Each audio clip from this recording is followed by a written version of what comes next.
élèves candidats au baccalauréat, c'est un réel plaisir pour nous de nous adresser à vous à l'occasion de cette journée de réflexion, de co-construction, d'interaction à quelques encablures du baccalauréat. Cette journée se veut préparatoire à cet examen. Chers candidats, je vous exhorte à bien profiter de cette journée initiée par la COJER communale de Dia, dont je remercie les membres qui n'ont ménagé aucun effort pour ce parfait état d'organisation. Merci, chers membres de la COJER. Nous remercions Monsieur le maire d'avoir accepté ce parrainage. Nos remerciements vont aussi à l'endroit de Monsieur le ministre d'État, envoyé spécial du président de la République, le docteur Cheikh Kanté, pour son appui financier et pour la forte délégation envoyée auprès de nous. Nous remercions nos invités, cadres,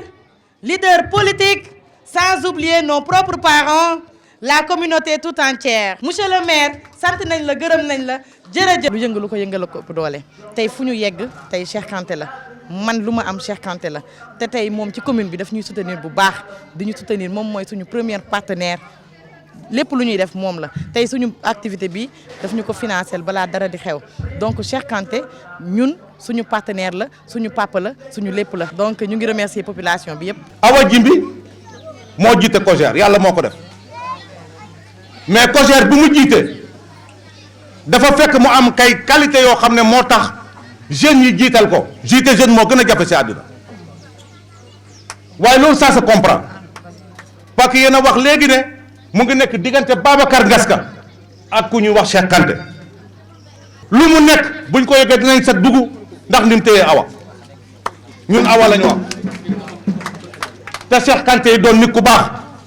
soo leen ko yóbbuwoon tey marché tey da ko weccee dootu leen si jot yéen waa Fatick téye leen Cheikh Kanté bu baax ku bëggu Sénégal dana téye Cheikh Kanté ndax Cheikh Kanté sag la ci réew mi sag la ci parti bi waaye sag la ci tur bi. Nous vous disons, cette conférence est venue à son heure. Et comme le dit l'adage, il faut battre le fer quand il fait chaud. Profitez de l'occasion qui vous est offerte pour passer en revue toutes les notions, toutes les leçons, tous les chapitres véritablement que vous avez eu à faire en classe, comme l'intitule la conférence, mais vous allez revoir, vous allez synthétiser. Autrement dit, vous allez revoir tout ce que vous avez eu à faire pendant l'année scolaire, mais peut-être il y a des zones d'ombre, il y a certains passages qui résistent à votre compréhension. C'est le moment qu'on vous donne un cadre d'échange, de partage, de partenariat et d'entraide. Vous allez recueillir les explications qui vous viennent de l'autre côté, parce qu'il est aussi bien parfois de changer de professeur pour qu'il essaie de vous voir, de vous faire comprendre peut-être ce que vous n'aviez pas compris. Et s'il y a des choses complémentaires ou bien il y a des omissions, que vous saisissiez l'occasion afin de vous profiter. En tout cas, pour ne pas trop tirer en longueur, au nom de la COJER départementale de Kaolack et au nom du coordonnateur national Moussa Sow, qui devrait être là, mais qui nous a délégué à être là, il salue cette initiative de la COJER communale de Dia, il l'encourage et il souhaite parallèlement bon sens à tous les candidats et à toutes les candidates. Nous souhaitons quand même la bienvenue à tout le monde et que la fête soit belle. Merci beaucoup. yéen dëkk bi nag doom bu ngeen ko amee mu am fu mu nekk am fu mu egg xelam nekk ci dëkk bi te demul feneen dangeen koy jàppale. Awa loo wax mu ne Dia foo jëm mu ne Dia loo yëkkati mu ne Dia waa Dia nag dama leen cax Awa ngi ci ginnaaw monsieur le maire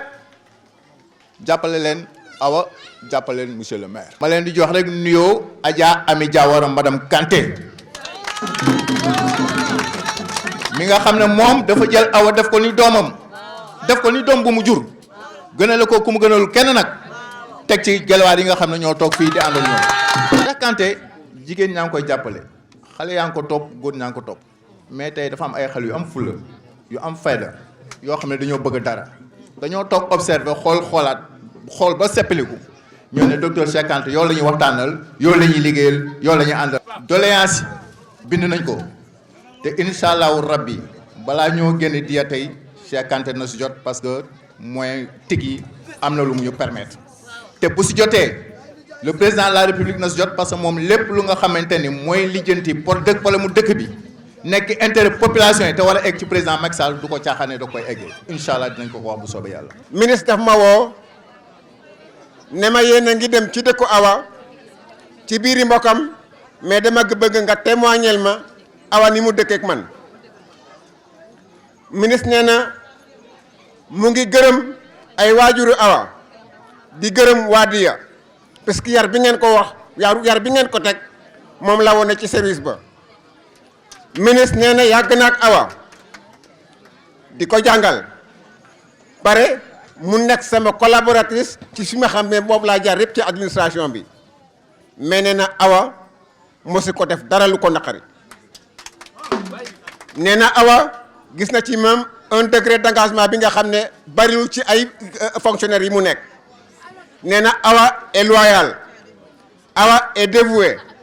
bu fekkee ne amoon na ñett yu mel ni Awa mun na sax xëy bañ a dem bureau parce que Awa dina ko defal li mu bëgg